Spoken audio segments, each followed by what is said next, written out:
Fala gurizada, sejam bem-vindos a mais um vídeo aqui no canal Queimando Óleo, Engenharia e outras coisinhas.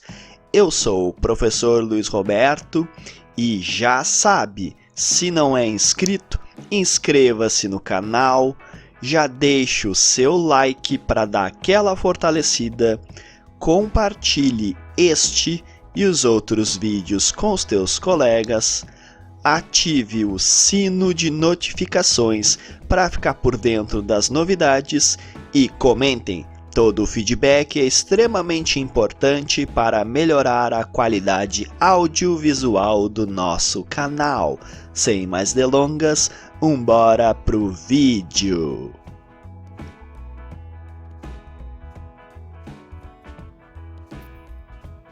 Então tá, pessoal, vamos dar continuidade ao nosso assunto, a aula de dinâmica. Vamos entrar finalmente no capítulo 13 do nosso livro Mecânica Vetorial para Engenheiros Dinâmica, do Beer, Johnston e Corwell, nona edição, as notas de aulas do professor Oller da Universidade Tecnológica do Texas. Nosso assunto é cinética de partículas. Falou em cinética, falou em força, massa, energia. Falou em cinética, falou em força, massa, energia. Falou em cinética, falou em força, massa, energia. Vamos entender o porquê das coisas, as causas do movimento. E nós vamos estudar em cima de partículas. Lembrando que partículas não têm definição, nós fazemos uma representação por um ponto, esse ponto está localizado no espaço, e por estar localizado no espaço, ele pode ser referenciado em um sistema de coordenadas. Nós vamos concentrar todos os efeitos nessa partícula, nós vamos concentrar todas as forças para então descrever o movimento. Essa é a grande sacada. A cinética é o porquê das coisas, é as causas do movimento. A cinemática é a forma, a geometria do movimento. Isso aí tem a ver com o conteúdo das aulas anteriores. Qualquer coisa, entra no link, entra nos vídeos anteriores e revisa até entender, para chegar nessa aula com tudo. Porque lá na cinemática, no capítulo 11, exigia um nível de abstração muito alto, um nível de vetorização muito alto. No capítulo 12, diminuiu um pouquinho, ainda é muito vetorial, ainda tem a abstração espacial, mas tu tinha a noção da partícula, tu sabia o ponto inicial, ponto final, para onde ela iria, como ela ia, tu podia fazer teus desenhinhos, fazer os risquinhos, esboçar os diagramas de corpos livres, né? Fazer os vetorzinhos, fazer os ângulozinhos, é cheio de desenho, consegue localizar. Só que agora nós vamos para os métodos energéticos. Quando se fala em energia, o nível de abstração se torna mais conceitual. Afinal de contas, energia está no nosso dia a dia. Energia está na conta de luz, energia está no calor, energia está no frio, energia está no ar-condicionado, no refrigerador, na geladeira, até nas relações entre as pessoas. A pessoa lá está com uma baixa energia, está meio mal, ou está com uma alta energia, está em alto astral. Ou seja, energia a gente usa toda hora no nosso dia a dia, porém a definição, a conceituação dela é extremamente abstrata. Energia é uma quantidade, é um número, é uma quantidade. Tu soma energia de diferentes origens, né? Energia cinética, destinada aos movimentos, e energia potencial, destinada ao que há em potencial. Soma essas duas, essa soma que a gente chama de energia mecânica, ela é uma quantidade, e essa quantidade, olha que louco, presta atenção, ela é literalmente o que? A derivada dela em relação ao tempo é igual a zero, ou seja, a variação temporal dessa quantidade é zero. O que eu quero dizer é que a energia, ela se mantém em uma quantidade, não importa o tempo que passe, aquela quantidade se mantém a mesma, desde que seja com forças conservativas. Calma lá, vem comigo. Então, para a gente entender isso, nós vamos ter que ter um papo inicial a respeito das tais forças. E no capítulo anterior, no capítulo 12, tu estudou força e quantidade de movimento. E agora nós vamos ter que pegar o conceito cerne de força e o jogar aqui. Quando a gente estava estudando forças, no capítulo 12, a gente relacionava força com aceleração para dar o quê? Para dar uma constante, uma quantidade, que é a massa. Aqui nos métodos de energia nós também vamos utilizar subterfúgios matemáticos e o cálculo e a física para ter uma quantidade também, tá? Então, o capítulo 13, a nossa aula, nós vamos ter que dividir em duas partes. O conteúdo é muito grande, então nós vamos tratar primeiro dos métodos energéticos e depois da quantidade de movimento, ou seja, primeiro do método de energia, trabalho igual a variação da energia potencial, lá da física, tu lembra? E a parte de quantidade de movimento, que é o teorema do impulso e da quantidade de movimento. Então, para entender toda essa conceituação e o porquê que a gente precisa disso, tu precisa esclarecer uma coisa. Na cinemática, nós estávamos preocupados com a geometria, com a forma do movimento. Mas foi a partir da cinética, do cálculo de forças, do somatório de forças igual a massa vezes a aceleração, que a gente escreve as equações do movimento. Então é para isso que a gente usa a cinética, para nos dar o porquê de que aquele corpo, aquela partícula se movimentou e como é que é isso, como é que eu descrevo isso, como é que é a equação disso. E o método energético é um outro método para fazer a mesma equação, para escrever a mesma equação. São métodos diferentes. Só que lá nas forças, o nível de abstração é muito alto, tu precisa ter referenciais, tu precisa ter sistema de coordenadas e vetorização, vetorização, vetorização, ângulo, vetorização. No método da energia, tu só precisa de referencial. E aí é uma parte interessante. Como energia, uma coisa muito louca mesmo, ela é uma quantidade, ela está associada a um referencial. E aí vem uma coisa interessante. Por exemplo, se eu pegar aqui, ó, eu peguei aqui uma pecinha, é um adaptadorzinho de tomada. Peguei um adaptadorzinho de tomada e ele está aqui. E se eu pegar ele aqui e largar ele aqui, eu vou largar ele aqui, ó. Ele caiu, ele caiu. Sim, ele caiu por quê? Porque há algo que faz com que este corpo entre em movimento. Há uma causa para que ele faça um movimento.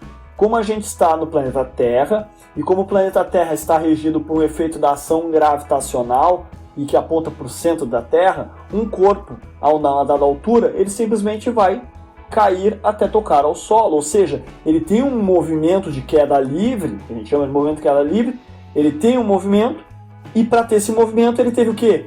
Ele teve algo em potencial para gerar esse movimento. Esse algo em potencial é a diferença de potencial, é a diferença dada pela diferença de alturas. Então, isso tudo gerou a causa do movimento. Olha que louco, olha que interessante, que legal isso. Hein? Isso justifica por que entra em movimento. Então, mudanças energéticas, ou seja, nessa quantidade, vai gerar movimento. É por isso que a gente precisa, por exemplo, dentro de um carro, ter o efeito, as reações químicas e o efeito de combustão, variações de energia, para colocar o carro em movimento. Aí tu começa a abrir a cabeça e a pensar mais, começa a ficar mais maluco, mas mais esclarecido. Mas para isso tu tem que vir comigo, porque nós temos que recapitular forças, mais especificamente forças conservativas, as quais conservam a energia, num linguajar mais chulo, e forças não conservativas, que não conservam energia, num linguajar mais chulo. Agora nós vamos ter que ir no nosso livro. Então eu vou vir aqui, a gente clica aqui, a gente faz o esqueminha aqui, e bom, estamos no nosso livro. No nosso livro, lá na página 207 PDF, mais ou menos, nós temos forças conservativas. O que são forças conservativas? São as forças que conservam energia. Então existe um modelo, uma formulação desse tipo de força que vai garantir o quê? A conservação de energia. As forças conservativas, para ter um rigor conceitual, é o seguinte: é aquela em que o seu trabalho U, e a partir de agora nós vamos chamar trabalho de U, de 1 para 2, do estado 1 para o estado 2, para o estado inicial para o estado final, é independente da trajetória percorrida pela partícula A à medida que ela se desloca de A1 até A2. Então, vamos olhar o nosso desenhozinho. Sabe como é que é, né? Lá na cinemática, um monte de desenho. Na cinética, na parte de forças, tem desenho. Aqui também nós vamos ter uns desenhos, mas não tanto quanto antes, tá? Então tem aqui a partícula e ela percorre do ponto A1 vai até o estado A2, com as dimensões dela ali. Não interessa se ela dá a voltinha por aqui, se ela vem pelo meinho, se ela vem reta, se ela dá um balão, não importa. Independente da trajetória, o trabalho vai ser o mesmo. E essa é a grande sacada. O trabalho de U1 para 2 é igual à diferença destes pontos potenciais. Ou seja, é igual ao gradiente, à negativa do gradiente dessa função potencial, dessa energia potencial. Então tu olha aqui, ó, na nossa equaçãozinha, U de 1 para 2 é V1 menos V2, onde V é energia potencial ou função potencial daquela força. Então isso é uma parte bem mais rigorosa, tá? Porque a gente vai usar os gradientes. Então, se a gente usa os gradientes, existe algo a mais.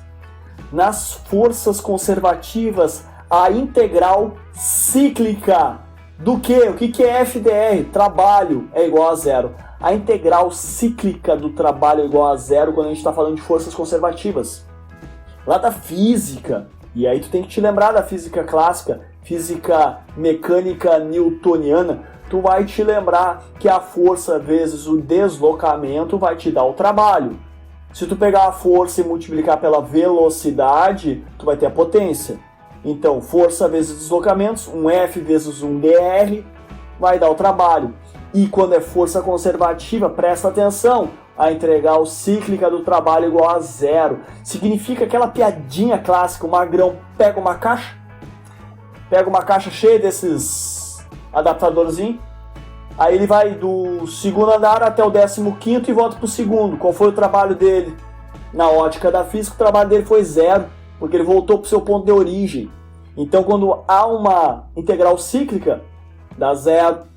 Isso é muito importante quando se estuda termodinâmica, quando se estuda os ciclos termodinâmicos ideais, em que a integral cíclica do trabalho dá zero. No mundo ideal, vai dar zero, mas existem perdas. E aí vem uma coisa muito importante, pessoal, muito interessante. Eu sou da área de vibrações. Na área de vibrações existe uma equação geral de vibrações. Nessa equação geral de vibrações, a gente pode até dar uma olhadinha, é lá nos últimos capítulos. Lá no capítulo 19, vamos descer aqui mais um pouquinho. Ó, estamos aqui no capítulo 19, mais um pouquinho, 18. Deixa eu ver aqui, ó. Acho que a gente está chegando. Estamos chegando lá. Capítulo 19, beleza. Vou dar um cliquezinho aqui e vamos ali para a gente ver só uma equação geral de vibrações. E nela tu vai conseguir enxergar tudo isso de uma forma bem bonitinha. Deixa eu dar uma subidinha aqui, beleza. Memória aqui tá complicado no computador. Vamos subir mais um pouquinho. Vamos dar uma olhada. Capítulo exercícios, problemas. Vamos lá. Vamos chegar aqui, temos aqui uma das equações, né? Vamos ver se a gente acha a equação geral de vibrações aqui de uma forma mais tranquila, para a gente poder entender um pouco dessa questão das forças conservativas e das forças não conservativas. Pode ser aqui, ó. Nós temos aqui um pedaço da equação geral de vibração. Nós temos aqui, ó, nesse primeiro terminho, mx dois pontos. O que é x dois pontos? É a aceleração, é dv dt. Este primeiro termo, ele se associa, ele conversa com a energia cinética, mais kx. K é constante de mola, nós vamos ver que kx é uma força conservativa. Então, o kx aqui, ele conversa com a energia potencial. Então, o somatório delas dá igual a zero, no caso, né, das vibrações livres, mas pode ser igual a uma f de t, tá? Só que não é só isso.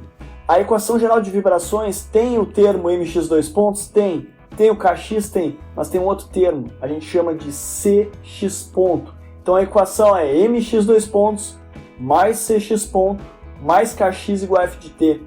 Esse cx ponto, ele conversa com as forças não conservativas. Ele está associado à energia dissipada do sistema. Ou seja, são as forças não conservativas Que forças que não são conservativas? As forças sonoras, as energias sonoras, o ruído, a energia do calor dissipado, as forças viscosas do escoamento, de um amortecedor, as reações nos pinos, todas essas forças, elas são não conservativas, ou elas dissipam energia ou elas não se envolvem na conservação de energia, tá bom? Então tá, a MX dois pontos, energia cinética, é conservativa. O KX, energia potencial, é conservativo. O CX ponto, que envolve o amortecimento do sistema, não é conservativo, é dissipativo. Entendido a diferença das forças conservativas para as forças não conservativas e como elas se conversam no nosso sistema energético? Entendido isso, vamos então agora para a página 181 do nosso livrinho, que é a página 762 do livro e 181 do PDF. É o seguinte: se existem forças conservativas que vão conservar a energia, que podem ser descritas como sendo du dx, uma força conservativa é igual a menos du dx, onde U é o trabalho, o diferencial do trabalho. Então, se eu consigo escrever desse jeito, se eu consigo afirmar que a integral cíclica do trabalho é igual a zero, então, se o trabalho realizado independe da trajetória, se tudo isso eu posso dizer que sim, então eu estou tratando de uma força conservativa. E aí existem modelinhos, equações, formulinhas, letrinhas para dizer essas forças conservativas que são importantes no estudo de engenharia. E a primeira delas relaciona-se ao trabalho de uma força constante de movimento retilíneo. Essa daí o que é? É nada mais do que uma força de intensidade F.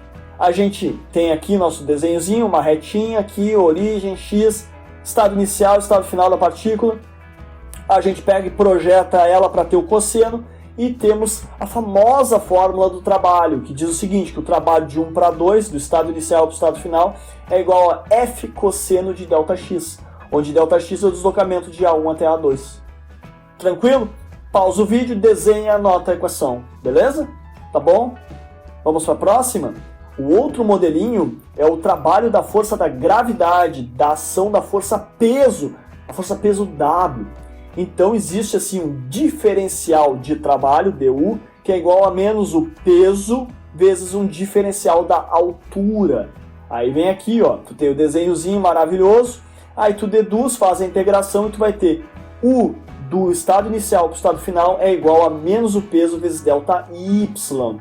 Aí olhar aqui o desenho, o Y2 está lá em cima, o Y1 está lá embaixo. Diferença entre os dois estados, o inicial e o final, vai te dar o trabalho.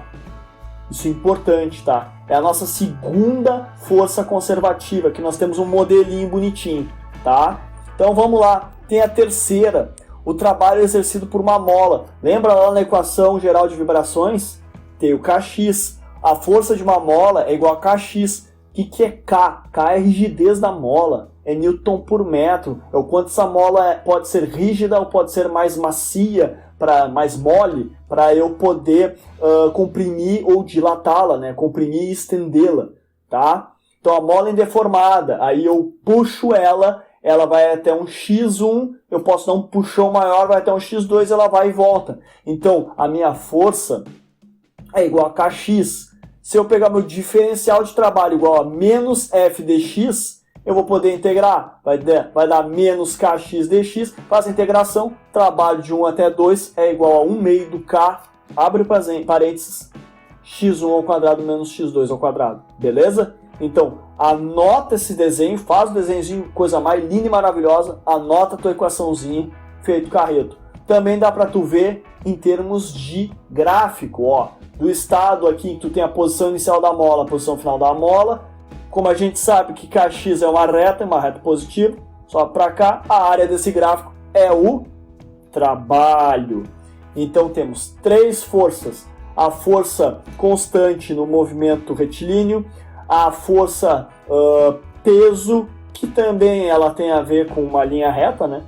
Na vertical. E nós temos também a força de uma mola. E vamos finalizar com a força gravitacional entre planetas, que daí tem a nossa intensidade, que é Gmm sobre R ao quadrado. Fazemos daí o nosso desenhozinho lindo e maravilhoso, que ainda a gente não consegue escapar. E vamos ter o trabalho U de 1 até 2 como sendo a diferença em relação aos raios, né? 1 sobre R2 menos 1 sobre R1 e a constante, tá bom?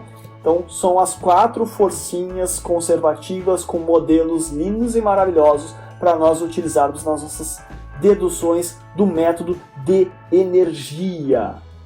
Tá bom? Entendido? Vamos voltar aqui para o nosso amigo OBS, vamos fechar o livro e vamos voltar aqui para os nossos slides. Pessoal, agora eu vou vir com um papo mais filosófico, mas importante. Nós podemos escrever as equações do movimento e aí com isso fazer projeto mecânico, prever posição, prever velocidade, aceleração, forças envolvidas, energia, custo energético, dinheiro, tudo nessas equações, nesses modelos. A gente consegue resolver tudo nesses modelos. Tá. Como é que a gente escreve essas equações? Analisando, desenhando e estudando o teu problema, o teu fenômeno. É assim que funciona. Tu pode escrever segundo a ótica, veja bem, sob a ótica newtoniana, ou seja, a mecânica newtoniana. A mecânica newtoniana, ela é cheia de vetorzinho, de pontinho, de aponta para lá, aponta para cá, risquinho, desenho. É para aquele cara que gosta de botar um pontinho, fazer vários vetorzinhos, coloridinho, vermelhinho, azulzinho, amarelinho, bota um monte de ângulo, φ, θ, beta, um monte de ângulo, o estado inicial, o final, gosta de desenhar, gosta de detalhismo, um monte de coisinha, continha. Só que assim, tem uma vantagem. À medida que ele está desenhando isso no espaço, todo bonitinho, cheio de gráfico, bolinha, diagrama de corpo livre, papapá, ele está enxergando as coisas, é algo mais palpável.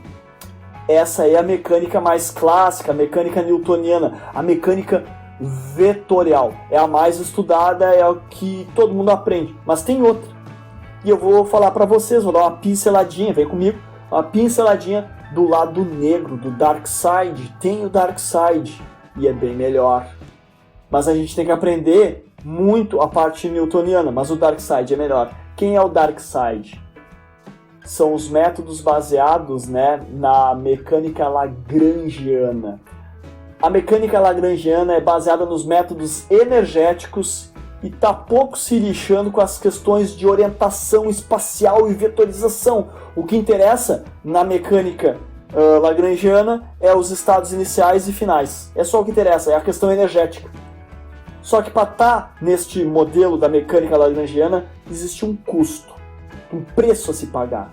Tu tem que ter um domínio de cálculo, tu tem que ter um domínio de uma ferramenta, de um artifício que envolve as derivadas das equações gerais energéticas. E aí que tá a grande sacada. Se tu errou, tu fez uma suposição, tu fez uma análise, tu assumiu, fez considerações e hipóteses que estão equivocadas, tu pode usar o método de Lagrange em cima das equações que a princípio estão equivocadas. Ele vai chegar até o final, vai te dar um conjunto de equações de movimento, vai dar um ok, beleza, resolve na álgebra linear, mas não significa nada, porque lá no início tu errou lá a tua consideração energética do problema. Então Lagrange tem esse grande risco de que se tu não considerar adequadamente energeticamente teu problema, tu vai usar o artifício matemático, vai ter as equações do movimento bonitinhas, tudo lindo, maravilhoso, mas tá tudo errado. Então tem que tomar muito cuidado quando se vai usar o método de Lagrange. E talvez seja por isso que é mais usual a mecânica newtoniana, a mecânica clássica, a mecânica vetorial. Por quê? Porque ela já te dá mais segurança, tu começa a ver os vetorzinhos, tu começa a ver os desenhinhos, já começa a meio desconfiar se está certo ou se está errado. No Lagrange tu não tem essa sensibilidade. Mas o método Lagrange, depois que tu domina bem os sistemas e tu tem um olhar energético sobre o sistema, aí o Lagrange é melhor, vamos ser bem sinceros, é mais rápido, mais simples e obtém as mesmas equações de movimento, exatamente as mesmas equações, tá bom? Então, fechamos o parênteses. falamos sobre forças conservativas e não conservativas, recapitulamos sobre a importância das forças e da quantidade de movimento, falamos também sobre os modelos, né, dessas forças conservativas e falamos também um pouquinho sobre a mecânica newtoniana e a mecânica lagrangiana. Com esse contexto, pode até pausar o vídeo, tomar um cafezinho, descansar, porque agora sim, com toda essa bagagem, nós vamos começar a aula. Então vem comigo com os métodos de energia e quantidade de movimento. Essa aula vai ser dividida em 2 pedaços. O primeiro pedaço para o método de energia, o segundo pedaço para o teorema do impulso e quantidade de movimento. Então vem comigo. Vamos trabalhar aqui com o trabalho de uma força, princípio de trabalho de energia, exemplos e conservação de energia. E aí encerra essa aula. Aí na outra aula vamos trabalhar com o princípio, teorema do impulso e quantidade de movimento. Ok? Vem comigo, vamos lá. Então tá, antes lá no capítulo 12, a gente pegava para resolver e ter as equações do movimento, a gente fazia somatório de forças igual a massa vezes a aceleração. Este é um dos métodos, é um dos mais clássicos, mas às vezes tu tem tanta força envolvida naquele corpo, né, que tu tá analisando, que, tu te perde de tanta equação. Às vezes é mais interessante usar outros métodos para análise e, portanto, ter as mesmas equações. Um deles é o método do trabalho e energia e o outro deles é do impulso e quantidade de movimento. Então tá, vamos lá, vem comigo, vamos lá. Se tu falou em trabalho e energia, tu vai falar em força, massa, velocidade e deslocamento. Falou em trabalho e energia, falou em força, massa, velocidade, deslocamento. Deslocamento. Que nem a gente mostrou ali no estudo prévio. Ali tu tinha a força peso, tinha o delta Y, a força da mola tu tem um delta X, a força constante ali tu tem um delta X também. Tem deslocamento. Falou em trabalho e energia, falou em deslocamento. Força, massa e velocidade, ok, mas deslocamento. Método do impulso da quantidade de movimento. Aí tu tem força, massa e velocidade, beleza. E tempo. Força, massa e velocidade e tempo. Falou em tempo, teoria do impulso, quantidade de movimento. Onde é que tu usa a teoria do impulso, quantidade de movimento? Na teoria de colisão, de impacto. Ensaios mecânicos como ensaio Charpy e ensaio ISO, que são ensaios de impacto para a caracterização da fragilidade de um material sob condições de operações diversas, isso daí é modelado pela teoria do impulso, quantidade de movimento. Próxima aula. Quando tu chuta uma bola de futebol, quando tá jogando bola, é a mesma coisa. Quando tu tá treinando lá o teu Muay Thai, tu dá uma voadora no saco de pancada, também impulso, quantidade de movimento. Percebe que a variável tempo é muito importante? Extremamente importante. Quando tu tá trabalhando com impulso, quantidade de movimento, é o seguinte, tu tem grandes magnitudes de força em intervalos de tempo bem pequenininho. O cara vai lá e chuta a bola, é uma grande magnitude de força, teve um impacto no intervalo de tempo de milissegundos e a bola sai voando. Então tá, este método, né, que é a teoria do impulso, quantidade de movimento, próxima aula. Então nós vamos trabalhar o quê? Nós vamos trabalhar com o método do trabalho e energia e vamos precisar, portanto, do deslocamento. O estado inicial e o estado final. O deslocamento, ok? Então vem comigo, vamos lá. Trabalho de uma força. Então tá aqui os desenhos vetorial, né? É mecânica vetorial, a gente não tem como escapar disso. Tem uma origem, a gente precisa de um referencial, né? Mesmo no estudo energético é importante um referencial. E aí nós vamos ter ali um R e um mais DR, aí tem o DR, tem a força, a partícula no A, vai para o A', o vetor diferencial DR é o deslocamento da partícula. Tá? Vamos mais um pouquinho. Ou seja, o trabalho da força, que é o nosso DU, é igual a FDR. Como isso aqui é um produtinho escalar, entre dois vetores, nós vamos fazer a conversão, vai ser FDS cosseno de alfa, que é igualzinho lá da forcinha retilínea. Isso aqui vai nos dar o quê? Um escalar. O trabalho é um escalar. Tu vai usar um produto, né, escalar entre dois vetores, que é o vetor de força e o vetor de deslocamento, e matou o vetor. Tchau, vetor. Vai virar o quê? Uma quantidade, vai virar um escalar com módulo e sinal. Mas é um escalar. Tchau, orientação. Só preciso saber o estado inicial e final. Ainda bem. Ou seja, o trabalho é uma quantidade escalar, tem módulo e sinal, mas não tem direção. Estamos saindo daquela vetorização maluca, mas ainda vai ter um pouquinho, mas estamos saindo daquilo. As unidades é Joule, tá? Joule é Newton vezes metro, tá? Newton metro. É quase como um momento, porque tu vai usar força vezes dr, força vezes deslocamento, tá? A unidade é Newton metro, tá bom? Beleza? Esquece essas unidades aqui em inglês, não serve pra nada, tá? Sério. Vamos ser bem franco. SI, ponto final. Tá, trabalho de uma força, né? Seja um movimento aqui curvilíneo qualquer, tu tem aqui a origem, o estado inicial, né? No ponto A1, vai pro A2, e aí temos aqui toda a patifaria aqui com a força, com o ângulo, dos desenhos, mecânica vetorial, enfim. O trabalho de uma força durante o deslocamento finito vai do U1, que é o inicial, ao U2, que é o final, que é a integração entre os dois pontos do FDR, e aí tu vai ter a integração da parte inicial até a final, em cada um dos componentes do espaço. Se tu está fazendo um sistema de coordenadas retangulares, vai ter fx dx mais fy dy, fz dz. Se for polares, vai ser θ e r. Se for cilíndricas, enfim, entende? Para cada uma delas, tu vai ter ali justamente a tua decomposição. Você soma tudo, tu vai somar tudo isso, você vai dar uma quantidade, vai dar um número, tá bom? Então vem comigo, por favor, vamos lá. Tá, se eu posso ver desse jeito, também posso ver desse outro jeito, tendo em um dos eixos o estado inicial e o estado final, né? Pode ser dado em metros aqui. E a força, esta área aqui, é o trabalho, tá bom? O trabalho de uma força constante no movimento retilíneo, conforme a gente viu até no livro, né? Trabalho de 1 para 2 é igual a F cosseno de alfa delta x. E tá aqui o desenho. Pode pausar o vídeo e fazer suas anotações, tá? Isso aí já é de praxe. Pausou o vídeo, copia e anota, tá bom? Ou pega o livro e sublinha, tá? O trabalho do peso de um corpo é também aquele que a gente deduziu. Vai do trabalho de 1 para 2, vai ser menos o peso vezes delta y. Tá aqui, ó, nosso y inicial e y final. Pessoal, o exercício mais clássico é aquele da montanha-russa. O cara tá lá em cima, ele desce, então tu tem uma variação de energia potencial e aí tu tem uma variação de energia cinética. Isso aí é o mais, assim, ó, o mimoso de prova, que mais cai em concurso, tá? Então vem comigo, vamos lá. O trabalho do peso é igual ao produto do peso pelo deslocamento vertical. E o trabalho do peso é positivo quando esse delta é menor que zero, tá bom?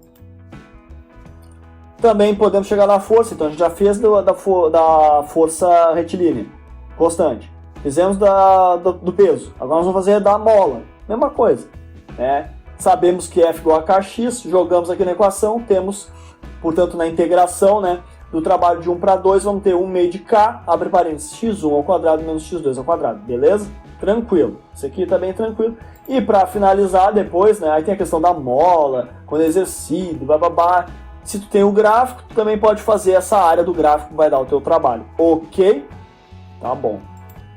E o trabalho de uma força gravitacional envolve justamente o modelo de forças que estão alinhadas e centralizadas em relação a uma origem. Tem uma força menos F, uma força F, né? A partícula está aqui, vai para um A2, temos um ponto de origem em emisão.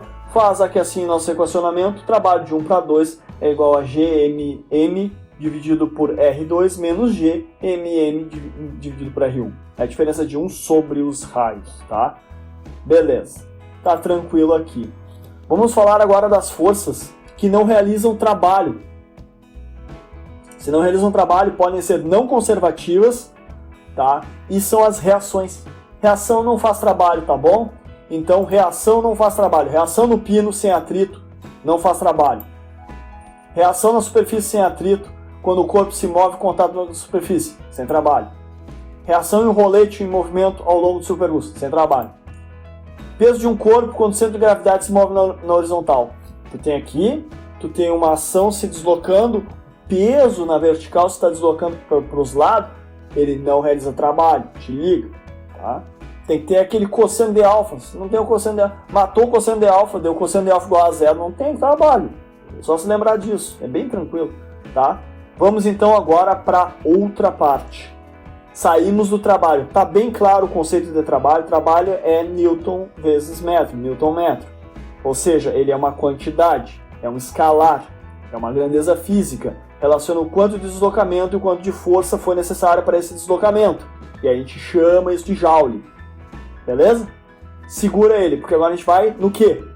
Na energia cinética das partículas, os princípios do trabalho e energia. Vamos começar agora com o trabalho e energia.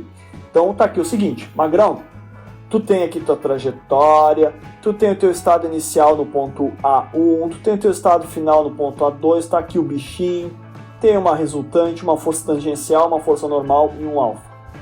Movimento curvilíneo, poder ser retínuo, tanto faz. É o seguinte, pessoal, a força tangencial, aquela que tangencia a curvatura, é justamente Ft igual a MAT. Aí vou recapitular da aula anterior, falou em AT, falou em dVdt.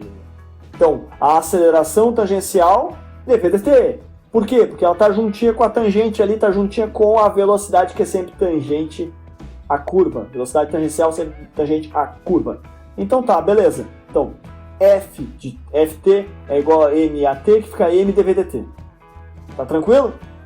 E agora a gente usa taxas relacionadas, que vai ser o quê? Eu poder multiplicar e dividir por um ds. Por quê? Porque o ds também se relaciona com o tempo.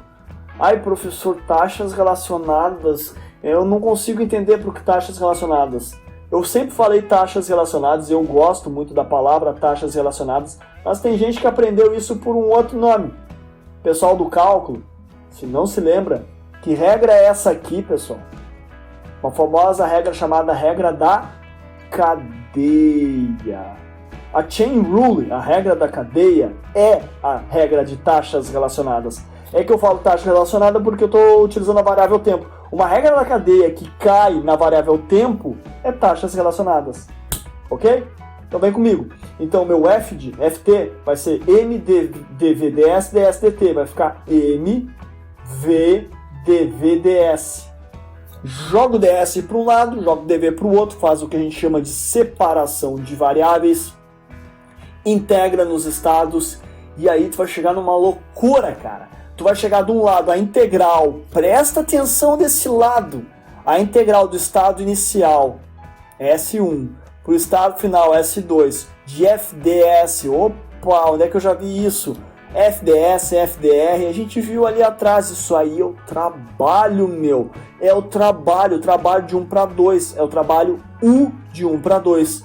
E do outro lado, se tu fizer a integração, agora assim, ó, para os magrão que decoram a equação lá do segundo grau, lá da época das fisiquinhas, vai se dar mal. Não decora, deduz. Tu fazendo aqui o desenvolvimento da integração, tu vai descobrir que é 1 sobre 2 mv ao quadrado menos 1 sobre 2 mv ao quadrado. Ah, que legal! Aqui tu enxerga, quando tu está analisando justamente a nossa força tangencial, que a variação do trabalho de 1 para 2 é igual à variação da energia cinética. Onde a energia cinética, a gente chama de T, é 1 meio de mv ao quadrado. Então, o trabalho de U1 para 2 vai ser T2 menos T1, vai ser 1 meio de mv2 ao quadrado menos 1 meio de mv1 ao quadrado. Muito legal, né? Legal isso aqui. Isso aqui tá bem legal, tá bem visível, tá? E o trabalho da força é igual à variação da energia cinética da partícula. Vamos lá, vem comigo. As unidades são as mesmas de sempre. Se tu fizer aqui o que a gente chama de análise dimensional abrindo as unidades, tu vai descobrir que vai dar Newton vezes metro, que é Joule, tá bom? Então, como é que surgiu a variação da energia cinética? Através dessa integração bem tranquila que vem lá do meu Ft, que é MAT, o AT é dVdt, e eu reescrevi dVdt como sendo dVds ds dt. Faz separação de variáveis, integra dos dois lados e ó, pima, tá aí, ó. Demonstração. Pausa o vídeo, refaz isso. 1, 2, 3, 4, 5 vezes, quantas vezes forem necessárias, tá bom? Porque tá bem tranquilo. Mas isso para Ft, né? Dá para fazer isso também para Fm. Agora, vamos para um lado mais divertido. Eu acho mais divertido. Que é a aplicação prática do princípio do trabalho e energia. Então, trabalho de 1 para 2 é igual à variação da energia cinética. T2 menos T1. Então, U1 para 2, U1, 2 é igual a T2 menos T1. Aí tem livros, e aí o próprio Beard Johnston faz isso. Ele faz T1 mais o trabalho igual a T2. Eu odeio essa notação, mas eles usam assim, só para deixar mais elegante. Mas Magrão é o seguinte, o trabalho de 1 para 2 é o T2 menos o T1, tá bom? tá bom? Então aqui, ó, vamos fazer aqui no pêndulo. Tu tem um estado inicial, intermediário, não interessa, e um estado final e um L. No estado ali de análise, tu tem a força peso, que a gente consegue a energia potencial, e uma atração P. E aí tu vai descobrir que no início, a velocidade em A1 é zero, tá parado o negócio antes de soltar. Então, se a velocidade está a zero, então meu T1 é zero, mas meu T2 é alguma coisa. E o meu trabalho de 1 para 2 é o quê? É o trabalho do pêndulo, é o trabalho da força a peso do pêndulo, tá? Então fica sendo WL igual a 1 meio de W por G, V ao quadrado sobre 2. W por G, meus amigos, W por G é a força a peso dividido pela gravidade. Isso aí dá o quê? Dá a massa. Isso aqui é literalmente 1 meio de mV2 ao quadrado, que é o T2. E aí, olha só que louco, tu tem W do lado, L do lado, tem W aqui, corta o peso, olha que louco, tu corta a força peso, e aí olha só, tu faz uma artifício matemático e descobre a velocidade de um pêndulo linear, lindo e maravilhoso, sem nenhum efeito ali do vento, nada, um pêndulo bonitão. O V2 é igual a raiz quadrada de 2GL. Legal, né? Muito legal. Isso é bem bacana para poder projetar, né? Como é que tu pode projetar um pêndulo ou uma bola que vai bater numa parede, numa bola de demolição, mais tarde, para a aula que vem. Tá bom? A velocidade pode ser encontrada sem que se determine e se integre a expressão para aceleração. Mais do que isso, tu tem a velocidade sem depender do peso do objeto. Todas as quantidades são escalares e podem ser adicionadas diretamente sem o uso de componentes. Bem tranquilo, né? Então, refaz isso aqui em casa, é bem tranquilo, tá bom? As forças que não realizam o trabalho são eliminadas da solução do problema. Então, dá para utilizar o princípio trabalho-energia, que o trabalho é igual a variação da energia cinética, de uma forma muito tranquila, tá? Vamos continuar. O trabalho não pode ser usado para determinar as acelerações, tá? E aí, para saber as acelerações, aí tu tem que fazer um estudo do quê? De cinemática, é diferente. Mas para velocidade a gente conseguiu. E quando o pêndulo passa por A2, exatamente nesse ponto, olha que interessante, no ponto final, tu tem o que? O peso que está alinhado à nossa tração P. Então nós temos uma tangencial e uma normal, e temos uma velocidade V2 que a gente calculou antes, tá bom?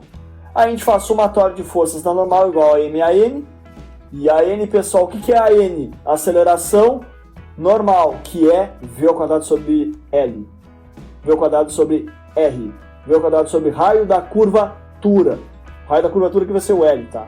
Então o que vai acontecer? Tu vai ter o somatório das forças normais, que são essas duas aqui, vai ser P menos W, igual a massa, que é W por G, te liga, magrão, e o AN, que é V ao quadrado, que é o V2 ao quadrado, dividido pelo raio. Que raio é esse? É o L, é o comprimento.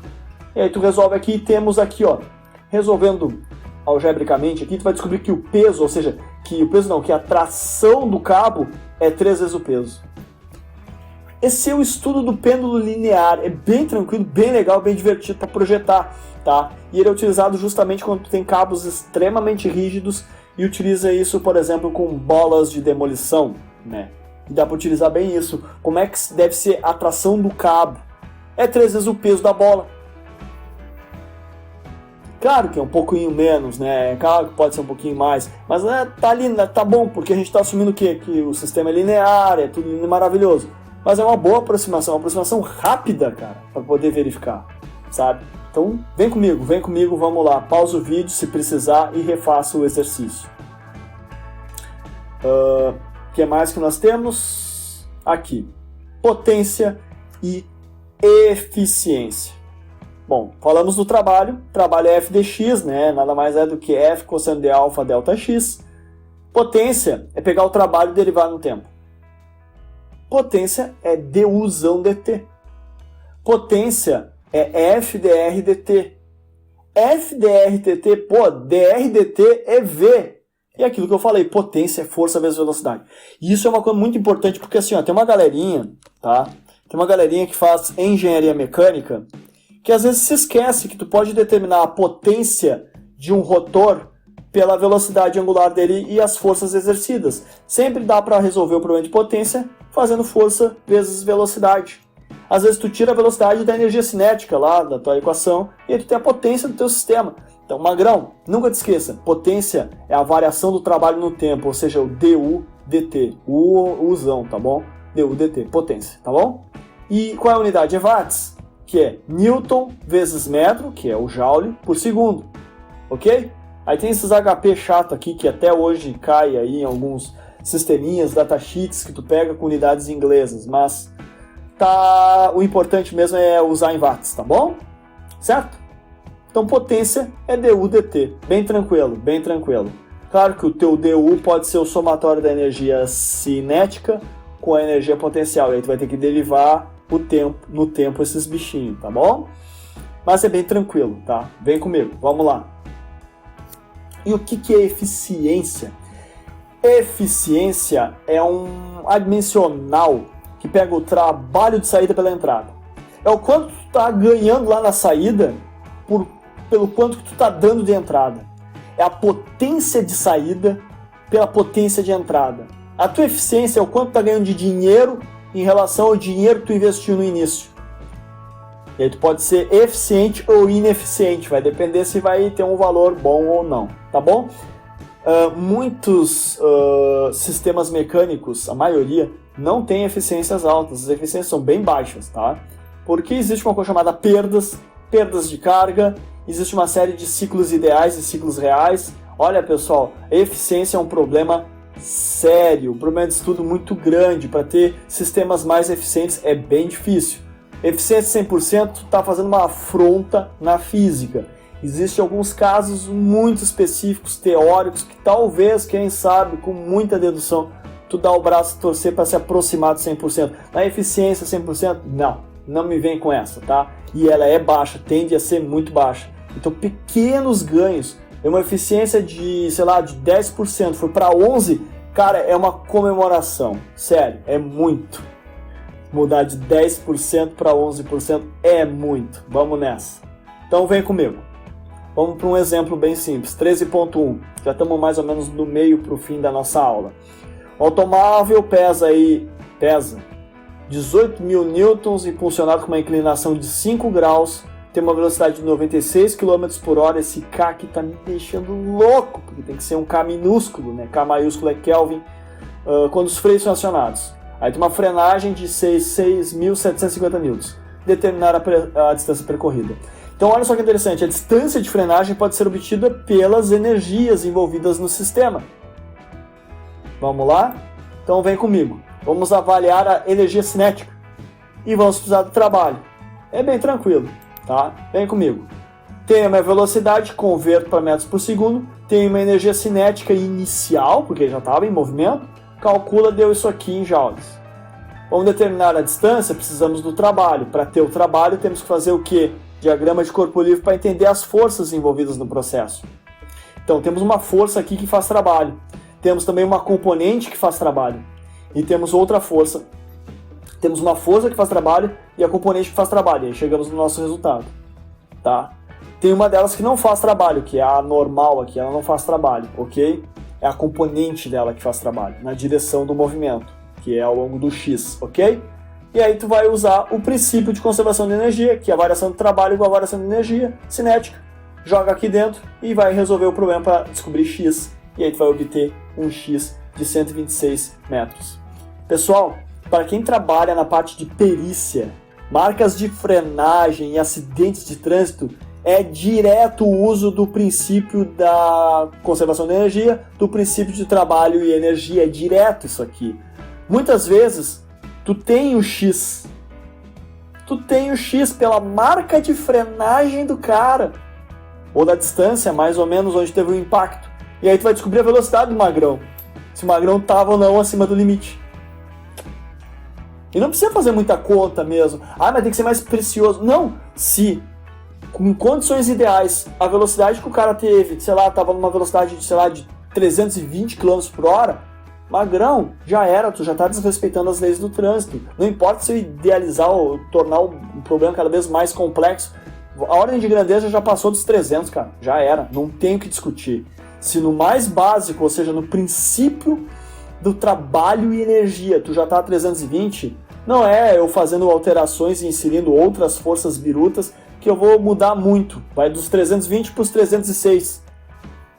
Padrão, tu tá desrespeitando e muito as leis de trânsito, ok? Isso é usado, então, na prática, e é muito usado, principalmente quem vai na área de perícia, tá bom?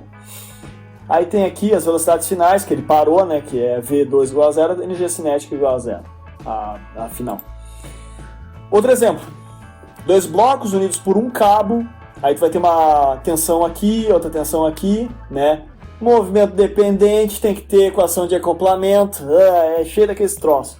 Então vamos lá, que é das aulas anteriores, né? Da aula lá de cinemática, capítulo 11. Se não te lembra, revisa as equações de acoplamento com polias, faz os exercícios do livro, faz 1, 2, 3, 4, 5 vezes até entrar na cabeça, tá? Supõe que o coeficiente de atrito do bloco e o plano é de 25, tá? E a polia sem peso, sem atrito. Então tem atrito aqui e aqui não tem. Beleza? Princípio de trabalho e energia para os blocos inseparados. Quando as duas relações são combinadas, o trabalho das forças do cabo se cancela. E aí tu vai ter a velocidade. Então, tu tem que fazer para o A e depois fazer para o B. Para o A, tu vai ter que descobrir, né? Afinal de contas, o peso do A é 200 kg vezes a ação gravitacional, que dá 1962. A minha força A, que tem a ver com a força normal, vendo aqui o nosso corpinho de prova, está aqui no zero. Vai para V. Tu tem aqui o peso, a normal, tu precisa do peso para ter a normal, ação e reação, e aí tu vai ter a força de atrito. O μK é 0,25, faz a continha 490. E uma FC para a direção onde está indo o movimento. Então tu tem 0, que a energia cinética inicial é 0, e aí nós temos o trabalho da FC vezes 2 metros menos a FA vezes 2 metros igual a massa do A vezes o V ao quadrado. E aí nós temos esta equação aqui. O FC, que é um problema aqui, é uma força que a gente não sabe ainda, tá? O FA a gente tem, o FC a gente não sabe, que é a força do cabo. Calma lá que a energia se conserva. Nós vamos igualar as equações. Calma lá, segura. Para o B, o movimento vertical, tu tem o peso do B, que é 300 kg vezes 9,81, dá 2.940.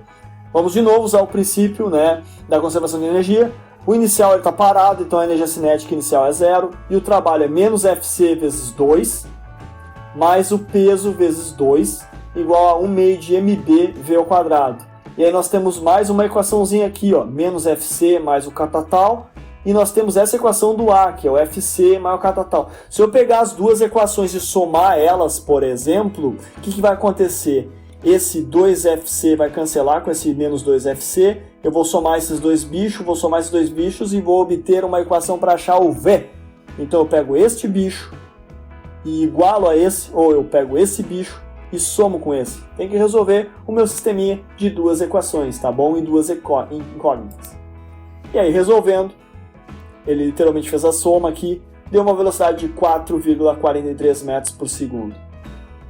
Então dá para saber mais ou menos quando tu está num elevador de carga, qual é a velocidade que vai ter, se vai ser muito rápido ou muito devagar para tu transmitir essa carga. Tá? É outro exemplo bem prático, né? Bem real do princípio do trabalho e energia, tá bom? Mais um exemplo. Uma mola é usada para interromper um pacote de 60 kg. A mola tem uma constante de 20 kN por metro, mantida por cabos para ficar instável, comprimida a 120 milímetros. O pacote tem uma velocidade inicial de 2,5 metros por segundo e a deflexão máxima da bola é de 40 milímetros. Então temos um estado comprimido a 120 milímetros e a deflexão máxima de 40.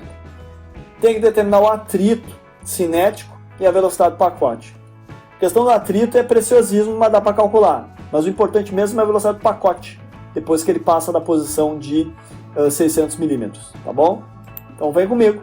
O princípio trabalha energia entre a posição inicial e o ponto que a mola está totalmente comprimida e a velocidade é zero.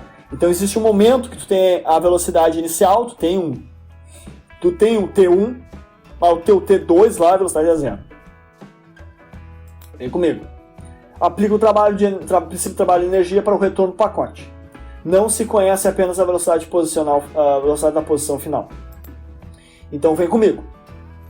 O T1 nós temos é 1 meio de mv1 ao quadrado, 60 kg, a velocidade tem número. T2 a gente sabe que é zero, que a velocidade é zero, beleza? Tu tem aqui, ó, uma distância de 600 milímetros e aí tem uma compressão de 40 milímetros. Segura essa informação. A gente vai ter, então, o trabalho de 1 para 2 é igual a menos μkWx. E aí que tá, isso aqui tem a ver com esse diagrama de corpo livre, que nós temos aí o peso do bloco e a força de atrito. Com isso a gente vai ter o que? Uma relação do trabalho como sendo menos 377 μk, porque a gente não sabe qual é o coeficiente de atrito. Então agora a gente precisa fazer mais uma análise para ter outra equação, tá bom? E a gente vai fazer o que? A questão da reação mínima e máxima, ou seja, nós vamos precisar do comprimento da compressão da mola mínima e a distensão máxima. Ou seja, nós vamos precisar de um Kx0, o K dela foi dado de 20 kN, o X0, que era o inicial, foi dado no problema de 120 mm, então a gente tem uma força. O K final vai ser, a força final, né, de distensão, vai ser o K vezes o X0 mais o ΔX. Como é que é o ΔX? Era 120 e teve 40. Vamos voltar aqui, ó.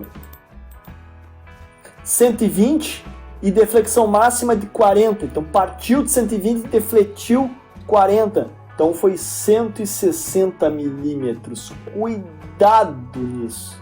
Vem comigo. Então tá. Tu vai ter uma deflexão máxima dos 20 kN vezes 0,160. Vai dar 3.200. E agora sim, tu vai poder usar o princípio trabalho-energia, né? Vai fazer menos 1 meio de P mínimo mais P máximo ΔX, pá, achou. Só que este carinha aqui é igual a este carinha lá de cima. Então a gente vai poder usar esta equação e igualar com a de cima. Vem comigo? Igualando as duas, ou somando no caso, tu vai conseguir obter o quê? O μk, tá bom? E aí tu vai descobrir o μk, vai ser 0,20. O atrito, o coeficiente de atrito cinético, ok? Tá bom? Então, esses problemas são muito mais fáceis porque tudo que tu precisa na realidade é o diagrama de corpo livre para entender as forças, e essa é a parte chata, porque essa parte de determinação das forças é que vão definir o quê? Vão definir o trabalho e o resto é parte da energia. Aí vai ser a parte da energia potencial ou parte da energia cinética.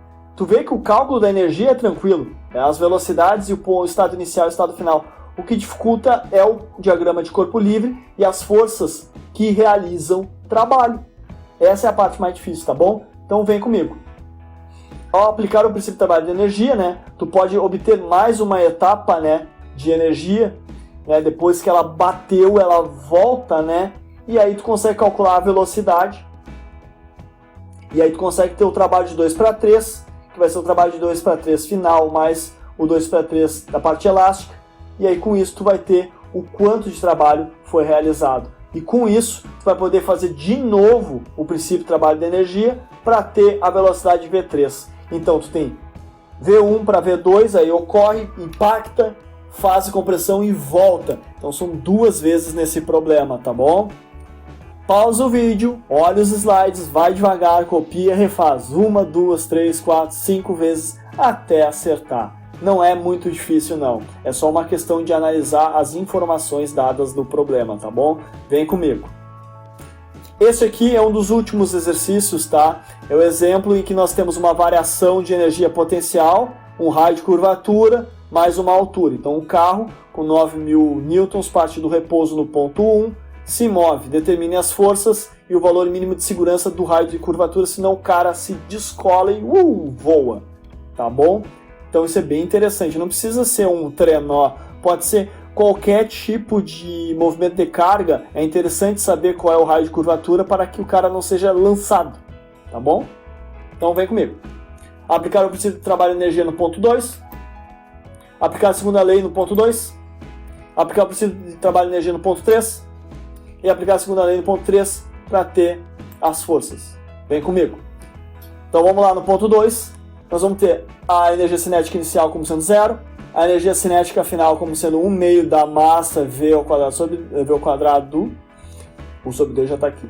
Aí vai ter o trabalho vai ser a força-peso na diferença de altura, que era uma diferença de altura de 12, joga aqui, resolve e obtém o V2. Sério, muito fácil, pessoal. Fácil mesmo.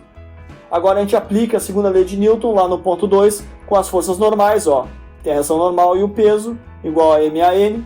Resolve. Só vale lembrar que a N é V ao quadrado sobre ρ.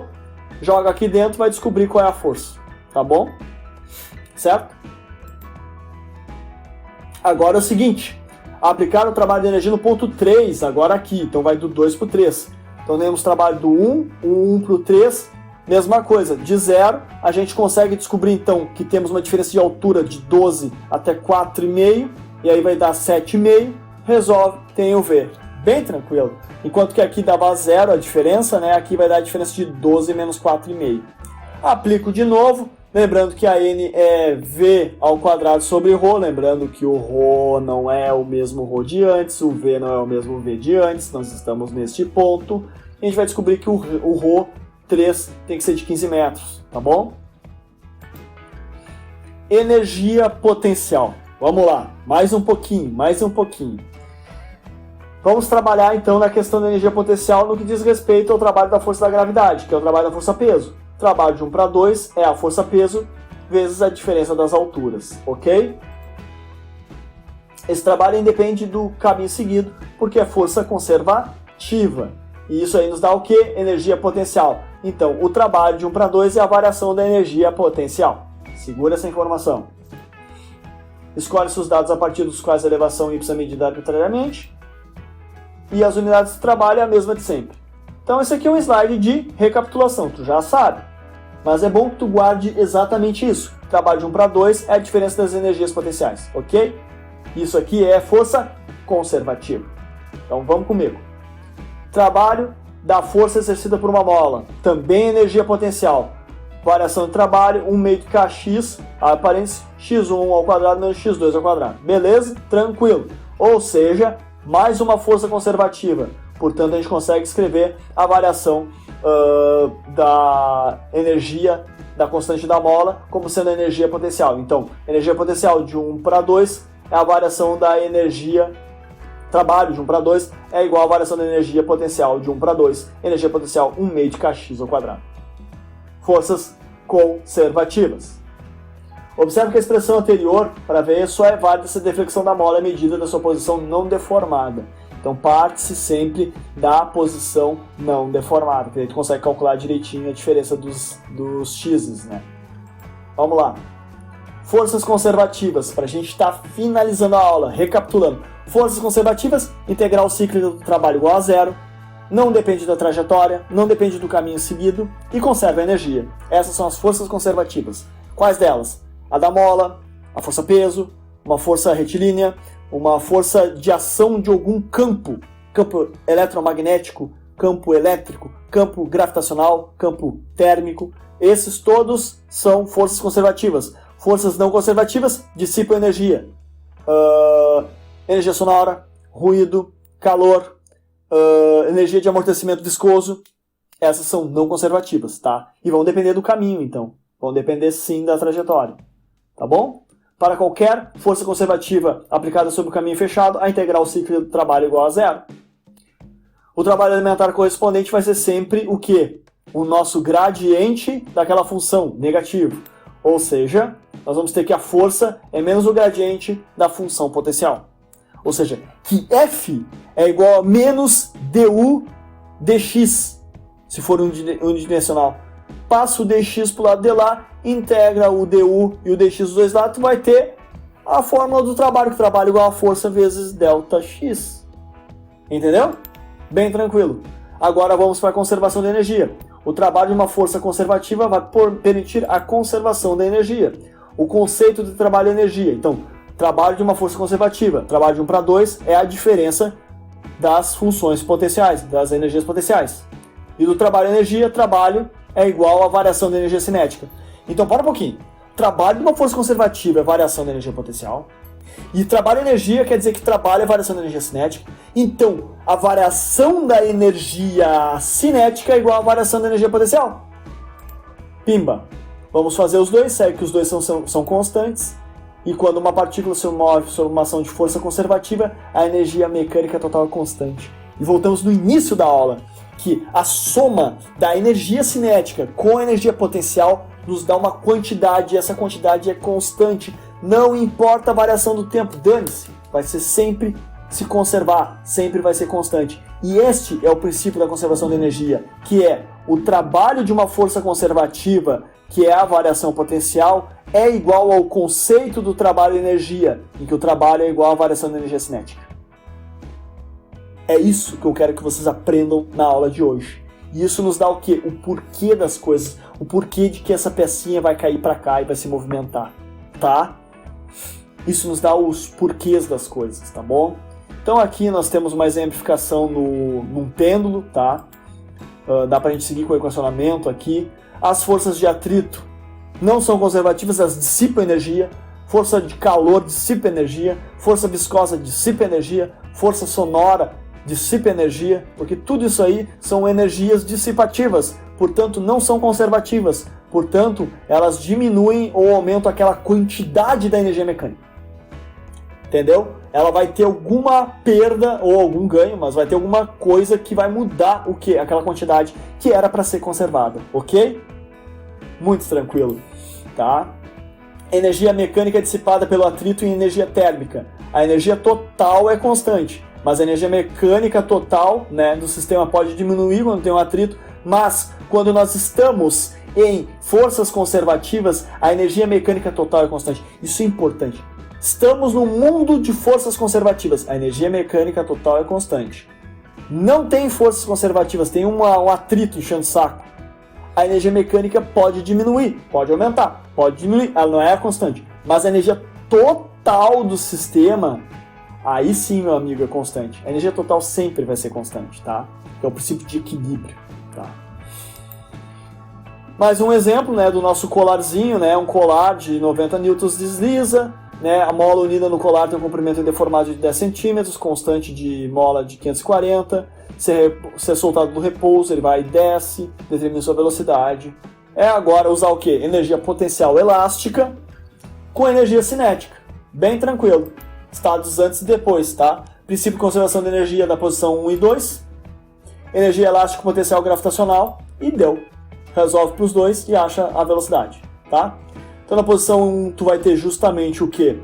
A variação das energias da mola, ou seja, as energias potenciais da mola. A energia cinética vale 0, porque não entrou em movimento. Na posição 2 tu tem energia cinética, e aí tu tem o que? Tu tem a da mola e a gravitacional, ok? Junta os dois e acha a velocidade. Como é que tu resolve um problema desses? Minha dica. Tu analisa o que é o antes e o depois. O que é a posição inicial e a posição final. O que é o 1 e o que é o 2. Aí determina todas as energias cinéticas e todas as energias potenciais no 1 e no 2. Se for o caso, abre os diagramas de corpo livre, para ter as forças e determinar o trabalho, tá? Se tu não quiser trabalhar com o trabalho, tu pode pegar a variação da energia cinética ou a variação da energia potencial. Então é muito tranquilo esse tipo de problema, desde que tu tenha calma e analise o estado inicial e o estado final. Não importa a trajetória. Sacaram? Então é isso aí, pessoal. Bem tranquilo. Tem mais um exemplo. Um bloco aqui, o exemplo 13.7, mas eu acho que esse aqui pode ficar para vocês fazerem, né, de tarefa. Né? Nós temos ali um bloco, né, uma mola e um loopingzinho, tipo um Hot Wheels aqui, um Hot Wheels. O bloco de 2,25 newtons é empurrado contra a mola, liberado em ar. Então tu empurra ele e vai. E ele faz o looping, despreza o atrito, determina a menor deflexão dessa mola para que ele consiga, né, permanecer o tempo todo em contato com esse círculo, né, BCDE, tá? Ele tem que dar uma volta, senão ele cai. Então, quanto mínimo de compressão ali, né, de deflexão da mola, tá? Mesma coisa. Como o corpo deve permanecer em contato com o loop, a força exercida deve ser maior ou igual a 0. É isso. Aplicar o princípio de conservação de energia entre os pontos A e D, ou seja, o ponto A e o ponto D, que é o ponto máximo lá em cima, é 0,6, na verdade, em relação a nossa origem vai ser 1,2, né? E é isso. vai lá, faz o cálculo utilizando as forças, aí tu é obrigado a decompor as forças, né, e ter uma relação para ter a velocidade em D, o princípio de conservação de energia, né, e aí tu consegue resolver e descobrir qual é o valor do X, qual é a deflexão. Vocês podem resolver isso aqui, né, como tarefa complementar, não é difícil, de novo, é o mesmo esquema. O estado inicial, estado final, a energia cinética inicial e potencial inicial, a energia cinética final e potencial final, ok? Algumas vão ser zero, é bom que seja, algumas, tá? Certo? E aí depois a gente consegue determinar a energia potencial no 2 e... Bom, aqui nós vamos encerrar a nossa primeira parte, tá bom, pessoal? Porque a próxima aula, que é a continuação do capítulo 13 e finalização do capítulo 13, nós vamos trabalhar do princípio do impulso e da quantidade de movimento, e que vai envolver agora a variável tempo.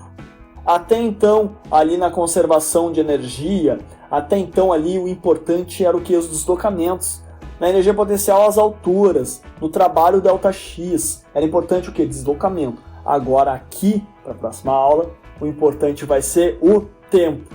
Então tá, pessoal, eu vou ficando por aqui, me despeço e até o próximo vídeo. Falou, até mais!